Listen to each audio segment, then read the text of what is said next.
Пролетната сеидба започнува за месец дена, а голем дел од полињата во општина Кочани се уште се наоѓаат под вода од неодамнешните поплави и излевањето на реките. Земјоделците од општина Зрновци од населените места Мородвис и Видовиште преку својата водна заедница бараат спас да ги одводнат површините од 2500 хектари на кои се надеваат дека во оптималниот рок ќе засеат ориз. Помош бараат од општината Водостопанство Брегалница, но и од Министерството земјоделство, шумарство и водостопанство. Проблемот испадна од големите поплави што се во нашето поле. Има некаде околу 700-800 декари што се поплавени под вода и тоа доста длабока вода, што нема шанси да истече од оризите додека со багер не се ископат вадите. Тоа есента во есенскиот период беше планирано. Извадивме некаде околу 40 километри канали, требаше да се извадат со багер и нешто е стопирано. Баравме од водостопанско предпријатие Брегалница.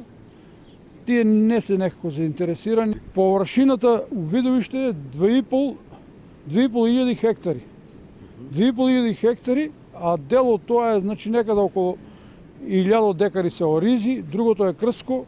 Неплаќањето на водниот надоместок од страна на водокорисниците од Зрновци е причина за неисчистувањето на каналите во овој дел на Кочанското поле, истакнува Стојановски.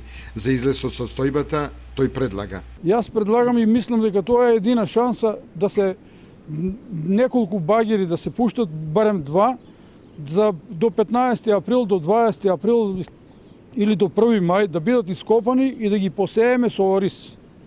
Само тоа, во спротивно имаше некоја иницијатива да излеземе на штрајкови, пошто веќе не може народот да чека, тука останува на млеко производство и тоа е намалено, веќе нема од што опстанок. Пуштањето во употреба на магистралниот канал од страната на општината Зрновци ќе значи сеидба на големи површини под пролетни култури, од кои и значителни површини под оризовата култура.